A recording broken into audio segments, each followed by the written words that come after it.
2 വർഷം ഒരു പള്ളിയിൽ ദർസ് നടത്തി. അതിനുശേഷം പിന്നെ നേരെ വരുന്നത് ചെമ്പുലങ്ങാട് എന്ന പ്രദേശത്തേക്കാണ് ദർസ് നടത്താൻ.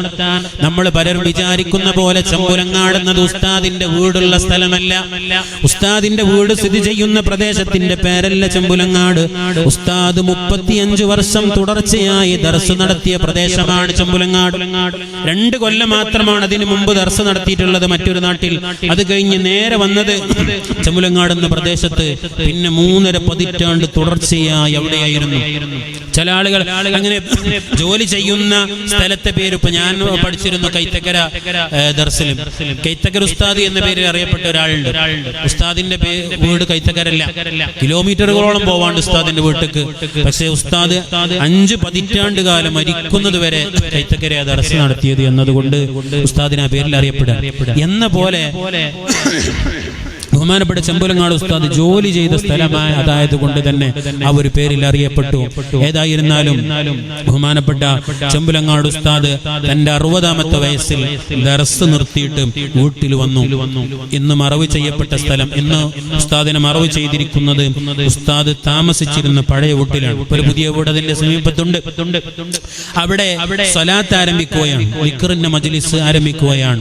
എല്ലാ ശനിയാഴ്ചയും സുബീക്ക് ആയിരക്കണക്കിന് ആളുകൾ ഇന്നും അണമുറിയാതെ ദിക്റിന്റെ മജ്ലിസിൽ പങ്കെടുക്കാനെത്തുകയാണ്.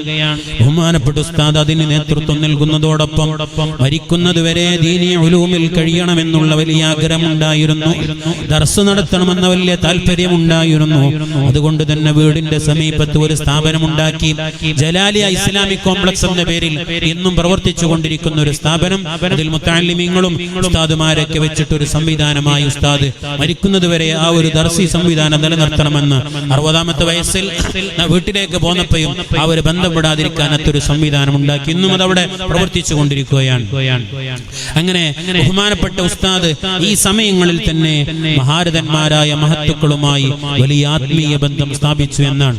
ഈ സലാത്തിന്റെ ദിക്റിന്റെ മജ്ലിസുകളിലേക്ക് വരുന്നവർക്ക് സാന്ത്വനം നൽകുന്നതോടൊപ്പം മഹാനായ ചാപ്പനങ്ങാടി ഉസ്താദിനെ പോലുള്ള, മഹാനായ വലിയുള്ളാഹി സി.എം. മടവൂരിനെ പോലുള്ള വലിയ വലിയ മഹത്തുക്കളുമായി വ്യക്തിപരമായി വലിയ ആത്മീയമായി ബന്ധം സ്ഥാപിക്കുകയും ദലായിലുൽ ഖൈറാത്ത് പോലുള്ള ദിക്റുകൾ മഹാനായ കക്കുടിപ്പുറം ഉസ്താദിനെ പോലുള്ള മഹത്തുക്കളിൽ നിന്ന് സ്വീകരിച്ചു.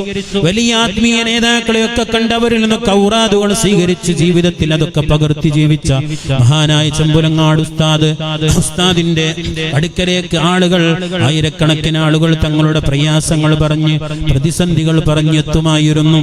ആ എത്തുന്ന ആളുകൾക്കൊക്കെ വലിയ സാന്ത്വനം നൽകുമായിരുന്നു ഉസ്താദ്.